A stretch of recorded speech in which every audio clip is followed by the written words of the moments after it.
All right, so this is the second video for factoring by grouping. The first one looks like this: 3x cubed minus 12x squared minus 2x squared plus 8x. All right, so as before, we're going to group things, but the tricky part is this minus sign right here. So when we group, we want the two groups to be separated by a plus sign. So here's what we're going to do. We're going to take the first two terms and group them.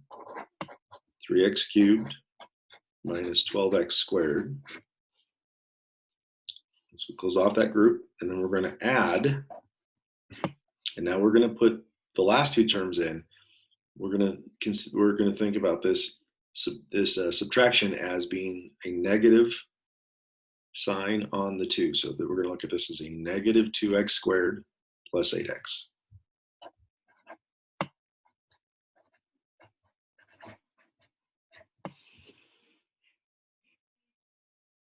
So it's very important, this is critical, that the signs stay with the numbers. And in fact, if it were the case that this first term was a negative, then that negative would go down into that first group with it. The signs stay with the terms. All right, but now that we've grouped it like this, we can proceed with factoring by grouping. With each group, we factor out whatever is common.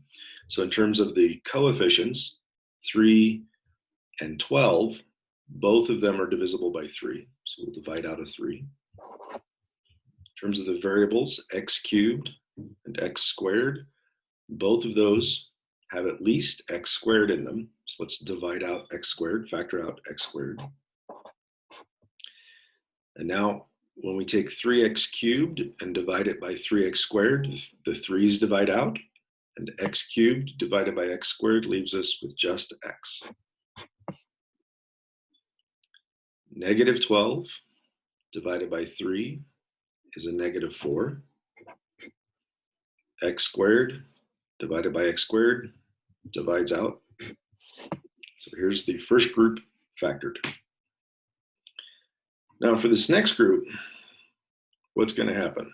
Well, we have a negative 2 and a positive 8. So both of those are divisible by 2. But because this first term is negative, we're going to factor out a negative 2. So, and then in terms of variables, x squared and x, they both have at least an x in them, so we'll factor out an x.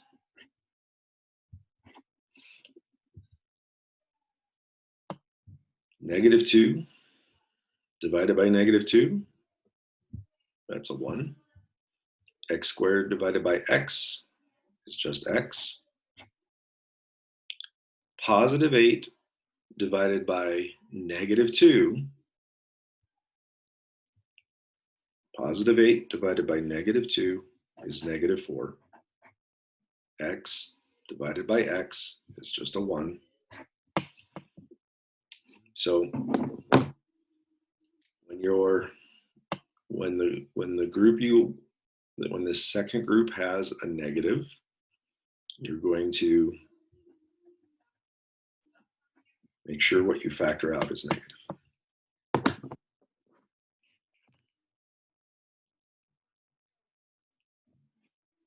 And once more, we see that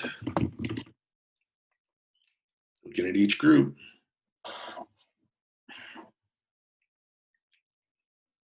they have x minus 4 as a common factor. In fact, they have a little bit more. They each also have at least one extra x. So we're going to factor out those common factors. We'll factor out an x, and we'll factor out an x minus 4. So from this first group, if we factor out the x minus 4, and we factor out one of these x's, what's left behind? The 3 and one of these x's. We had 2, one got factored out, so one stays behind. From the second group, we factored out the x minus 4. We divided out the x minus 4. We divided out the x, leaving just the negative 2. And that's our factored form.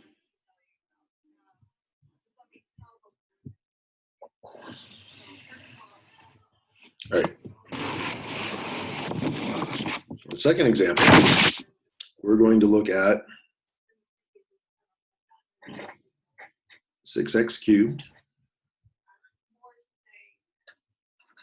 minus 20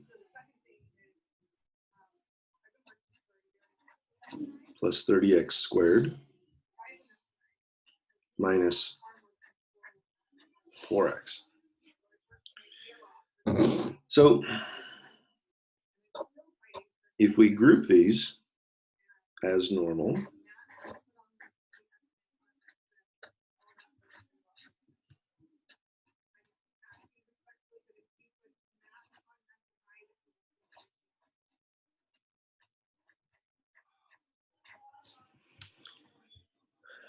so far so good. So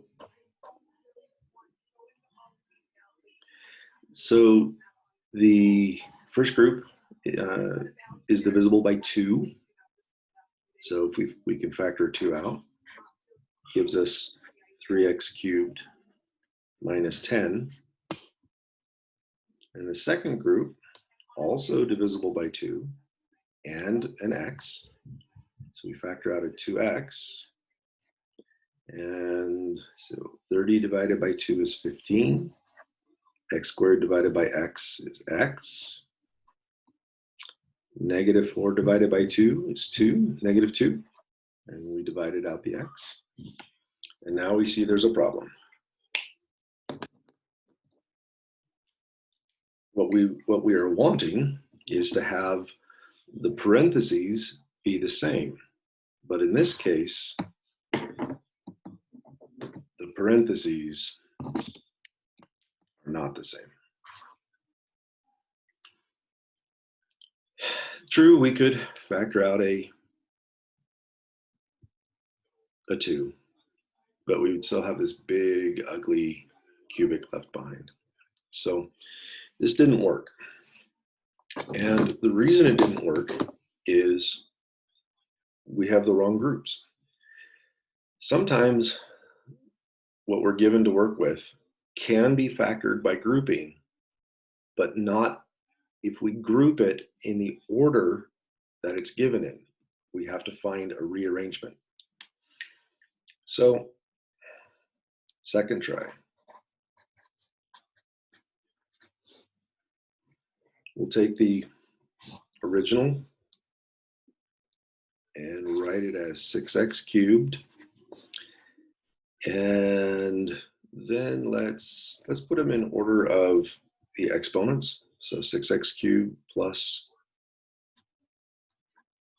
30x squared minus 4x minus 20. Now, actually, I see that if we group them like this, I'll have that negative in front, and I'll have to remember, like we did on the last example, to deal with that negative. That's an extra step I'd rather avoid if I could. So how about if we swap the order of these two?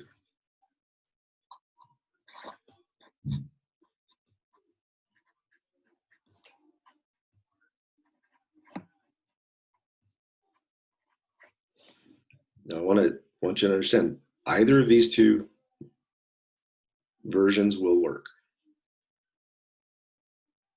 This one I have to deal with the negative sign. This one I won't.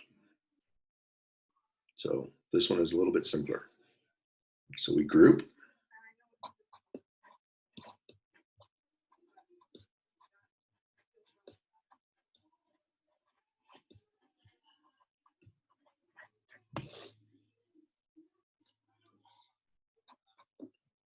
And we'll slide things up a little bit. In the first group, the coefficients are divisible by 2, and there's an x. So 6 divided by 2 is 3. X cubed divided by x is x squared. Negative 4 divided by 2 is negative 2. And we factored out the x. Here, both coefficients are divisible by 10.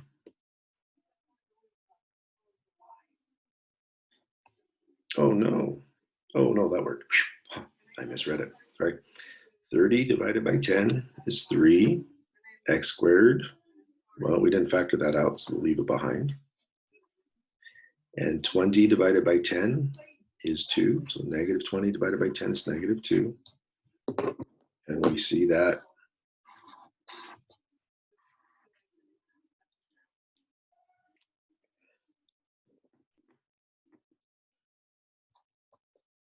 factoring out the common.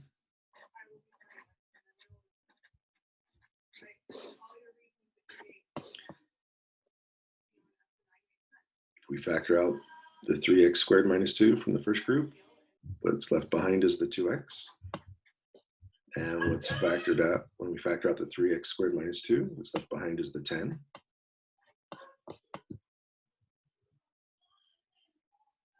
And this is a good factored form. It is true that we have that the 2x and the 10 are both divisible by 2. So we could factor a 2 out of this group.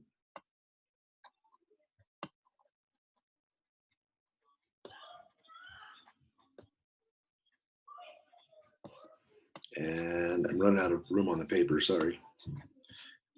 So I would rewrite this as, I'd bring the 2 out front, write this as 2 times 3x squared minus 2, x plus times x plus 5.